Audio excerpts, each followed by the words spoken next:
alegria ter você no programa Bíblia no Meu Dia a Dia. Mais um dia na presença de Deus, mais um dia escutando esse Deus que quer falar conosco, que quer direcionar a nossa vida, a minha vida e a sua vida. E é muito importante que eu e você tenhamos essa consciência. Deus, Ele fala, Deus, Ele direciona, Deus, Ele nos revela os planos, os desejos dele a nosso respeito. E a palavra de Deus é exatamente esse lugar, esse encontro, esse espaço onde Deus fala, direciona, onde Deus mostra a vontade dele para a nossa vida. Mas nós precisamos ter o nosso coração aberto, estar sensíveis à voz do Espírito. Por isso, a gente sempre precisa pedir o Espírito Santo quando vai ler a Escritura. Não é um livro qualquer que eu pego e começo a ler.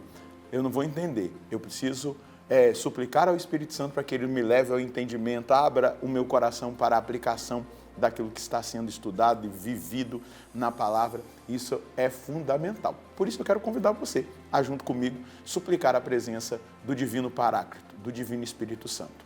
No nome do Pai, do Filho e do Espírito Santo. Amém. Vinde, Espírito Santo, enchei os corações dos vossos fiéis e acendei neles o fogo do vosso amor. Enviai o vosso Espírito e tudo será criado e renovareis a face da terra. Oremos.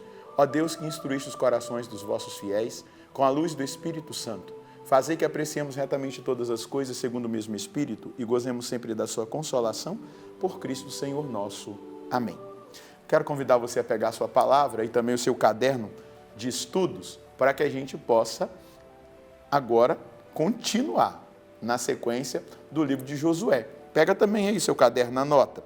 O texto de hoje é Josué, capítulo 13, versículos de 29 ao versículo 33.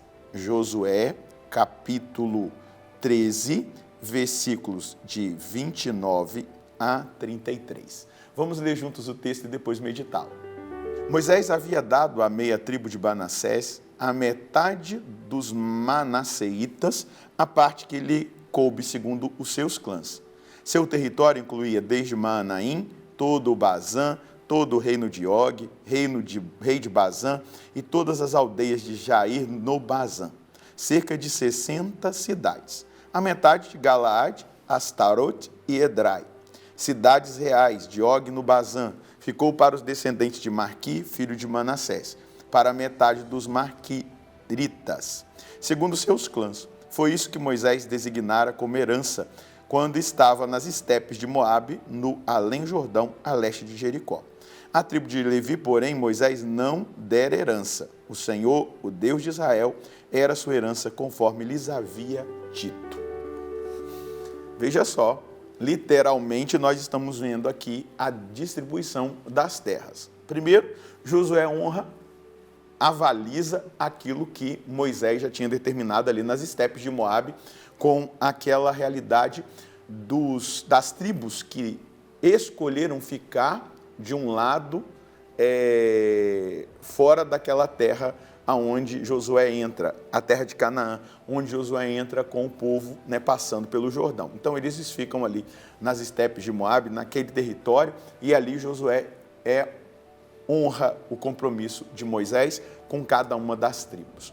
Isso é bonito, a gente precisa honrar a nossa palavra, a gente precisa cumprir as promessas que a gente faz, porque é muito ruim lidar com pessoas que não cumprem a sua palavra. Antigamente não precisava nem ter contrato. A palavra já era um contrato, as pessoas eram honestas, as pessoas tinham caráter e nós, como cristãos, devemos ser assim. A gente não pode ser um bando de gente que fica dando calote, que fica descumprindo palavra. Isso é contra testemunho, não é? Então é preciso que a gente cumpra. Aqui a gente poderia tirar algo moral para nós em relação ali, Josué avalizando a palavra de Moisés. Ele poderia dizer assim, vamos mudar tudo, porque agora sou eu, né? Não está aqui em voga o eusismo, está aqui o compromisso com a palavra de Moisés, que, orientado por Deus, tinha estabelecido tudo daquela maneira. Mas aqui há algo muito interessante que eu e você, como cristãos, como católicos, devemos absorver, tomar para nós. A tribo de Levi não recebe terra, não recebe a herança territorial e material. A herança da tribo de Levi, como nós escutamos, olha só, A tribo de Levi, porém, Moisés não designara herança. O Senhor, o Deus de Israel, ele era a sua herança conforme lhes havia dito. Então, a herança da tribo de Levi era o Senhor, o Deus de Israel. Isso é muito importante. A promessa de Deus, ela não depende das circunstâncias visíveis, mas da fidelidade dele. Então, Deus está aqui cumprindo as promessas.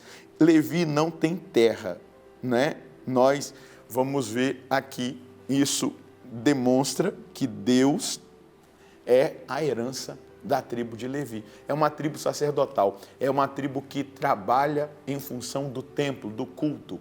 Né? Os levitas, né, estão ali dentro da realidade sacerdotal, estão dentro daquilo que é o projeto de Deus no sentido do culto. Então, eles têm Deus por herança. A porção espiritual é recebida por eles, e não a porção material. Eles recebem a porção espiritual. Isso precisa mover o meu e o seu coração. Será que nós temos recebido a herança, aquilo que mais importa?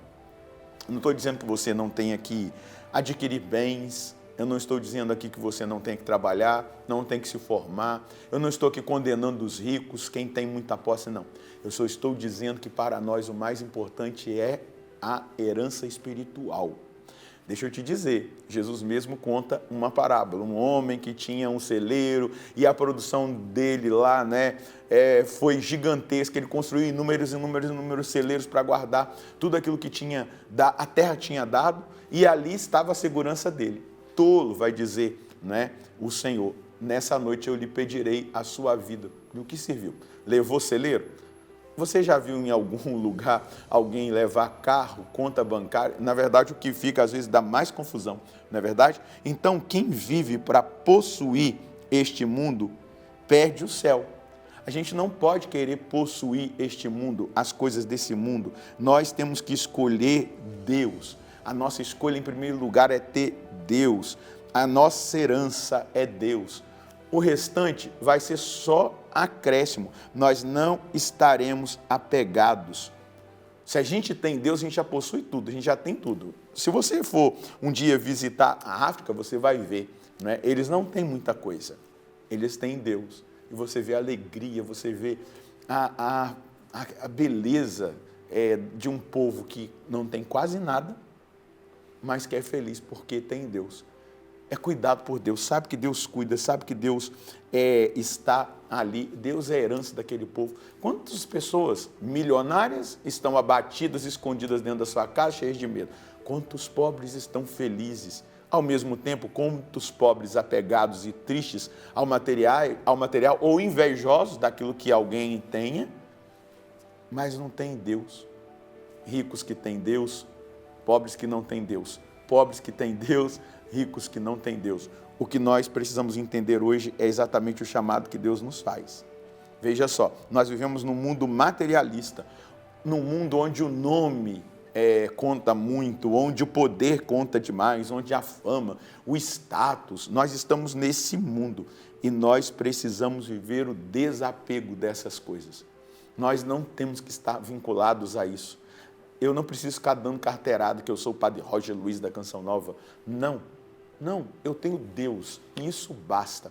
Vamos lembrar de Mateus 6,33. Buscai em primeiro lugar o reino dos céus, o reino de Deus, e a sua justiça, e tudo mais vos será dado em acréscimo. Eu não preciso de mais nada, se eu já tenho Deus. O restante vai ser acréscimo. Se vem muita coisa, bendito seja Deus. Se vem uma quantidade média, bendito seja Deus. Se vem pouco, bendito seja Deus, porque eu já tenho a maior riqueza, a maior herança. Vamos lembrar, eu vou aqui abrindo enquanto isso eu estou falando, Romanos 8, eu vou abrir aqui, versículo 17, para você ver. Mas a gente vai percebendo Jesus formando os seus, e ele vai mostrando exatamente o que vale a pena. Olha aqui o que vai dizer Romanos 8, 17. Ora, se somos filhos, somos também herdeiros, herdeiros de Deus e co-herdeiros de Cristo. Então, nós somos herdeiros de Cristo. Nós herdamos os dons, nós herdamos a igreja, nós herdamos a graça, nós herdamos o céu, nós herdamos os sacramentos, nós herdamos a intimidade. a comunhão, e é isso que vale a pena. Então não se entristeça se você tem pouco, se alegre se você tem Deus. Não se abata. Agora, você que tem muito, você reconhece que você tem Deus? Se não tem, coloque Deus na sua vida. O que é ser herdeiro do reino? Vamos lá, vamos colocar em prática o que é ser herdeiro de Deus. Primeiro, priorizar a intimidade. Eu sou herdeiro de Deus, então eu preciso priorizar a intimidade. Depois, me desapegar das seguranças mundanas, humanas. Depois, viver para o louvor. E aí, a última coisa, ser sinal escatológico do reino. Eu não estou preocupado com esse mundo, porque eu tenho uma herança, eu tenho o céu. Eu vivo com os olhos voltados para o céu. Não sou alienado, tenho amizades, vivo os relacionamentos, estou aqui sem ser mundano, vivo na carne sem ser carnal, mas eu vivo esperando o céu. É isso que nós podemos colher hoje desse texto. E aí? Qual é a mensagem que nós podemos tirar aqui desse trecho que nós estudamos? Como os levitas, devemos entender que o Senhor nos chama a tê-lo como herança. E se temos Deus, temos tudo. Esse processo nos leva a viver o desapego do material, do nome, do status, do poder, pois a nossa confiança e alegria é o Senhor Deus. Sou herdeiro do reino e por isso devo priorizar a intimidade com Deus, o desapego das seguranças mundanas, devo viver para o louvor e ser sinal escatológico do reino. Essa é a receita da felicidade.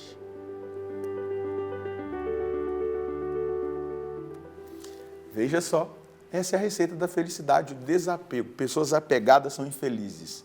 Pessoas que dependem de coisas materiais, de situações relacionadas a esse mundo para serem felizes, elas não encontrarão a felicidade. A felicidade está no desapego, no abandono, não ficar colocando o coração em seguranças mundanas, mas ter o Senhor como herança. Aqui está o segredo da felicidade. Vamos rezar? Senhor, nós queremos agradecer porque hoje o Senhor nos revela, a partir da tribo de Levi, que não recebe terra, nada material, o Senhor revela como o Senhor deseja que nós vivamos. O Senhor quer que eu e os meus irmãos que estão rezando e estudaram a palavra comigo hoje, o Senhor quer que nós o tenhamos como nossa maior riqueza, nossa maior herança. Como aquela parábola daquele homem que encontrou o tesouro e ele vai e vende tudo que tem para ter aquele tesouro, cheio de alegria. Aquele que estava procurando uma pérola preciosa e a encontra, a alegria do encontro. Eu encontrei o Senhor, nós encontramos o Senhor. O Senhor é a nossa alegria, o Senhor é a nossa herança. E eu quero ser íntimo cada vez mais do Senhor. Eu quero viver essa experiência do desapego de todas as realidades mundanas. Eu quero viver no louvor e quero ter uma vida escatológica que questiona os apegados desse mundo, Senhor, para trazê-los para a sua herança. Porque eu vivo a liberdade, eu experimento a liberdade de filho e sendo filho, eu sou herdeiro do reino, sou herdeiro do céu. Obrigado por uma revelação tão preciosa e que abençoa a minha vida e a vida dos meus irmãos e das minhas irmãs. Muito obrigado, nosso Senhor e nosso Deus. Aqui está o segredo da felicidade. Para a gente ser feliz, a gente precisa de tudo. E o que é o tudo? De Deus. Deus é o tudo. Não o tudo desse mundo, não tudo de material, não tudo de status, nomes, influência humana. Não. Nós precisamos de Deus. E Deus se dá gratuitamente a cada um de nós. Nós só precisamos buscá-lo, porque ele se deixa encontrar. Deus abençoe você e a sua família. Nós encontraremos no próximo programa, se Deus quiser, no nome do Pai, do Filho e do Espírito Santo. Amém.